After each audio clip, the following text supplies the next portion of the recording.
Welcome to the Story of Liberty. Well, today is Friday in the Holy Week, the day that we call Good. It was the day that the Sanhedrin brought Jesus to Pilate, and they were bent on having him crucified. But Pilate really did not want anything to do with this in the beginning, and he said, "Take him and judge him according to your own law." They responded, "We cannot put any man to death." Pilate knew later they had condemned him for blasphemy. So now Jesus meets Pilate and looks right into the soul of Pilate. Pilate says to him, "Are you the king of the Jews?" And Jesus responded, "Do you say these things of yourself, or did others tell you about me?" Pilate responded, "Am I a Jew? Your own nation and chief priests have delivered you to me. What have you done?" But Jesus did not respond. And Pilate said, "You know, I have the power to crucify you and the power to release you."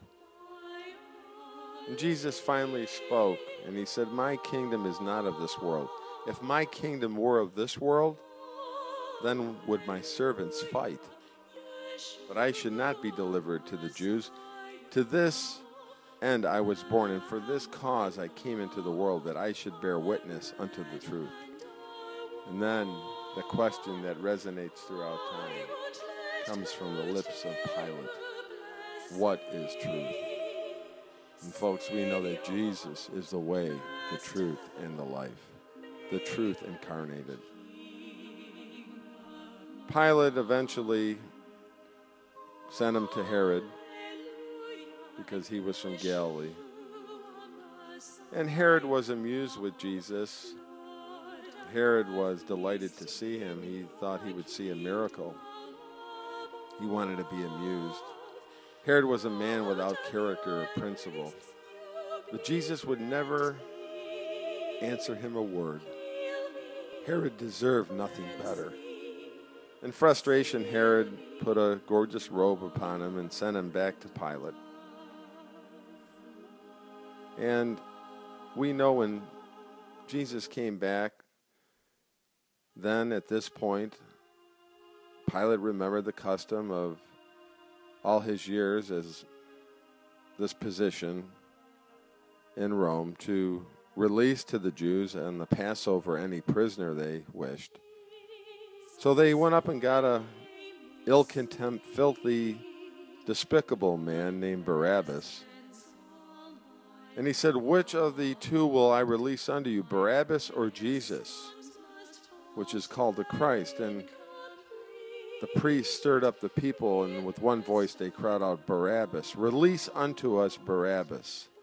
We see sometimes how democracy works.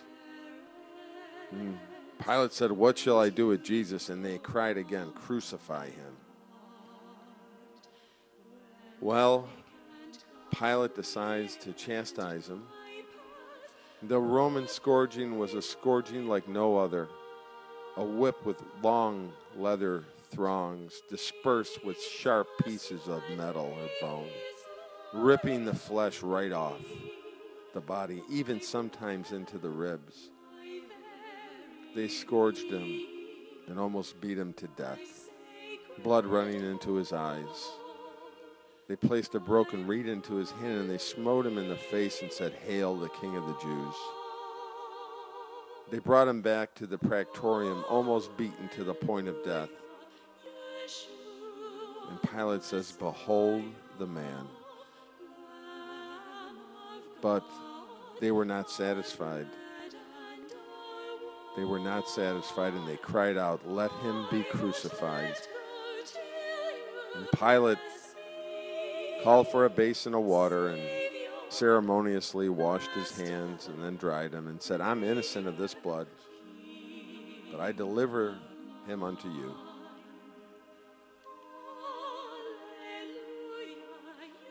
Pilate did not know that this was the God-man who would rise from the dead 2 days later.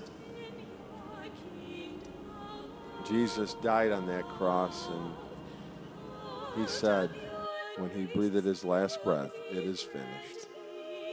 He wore that crown of thorns for you. He suffered in our place.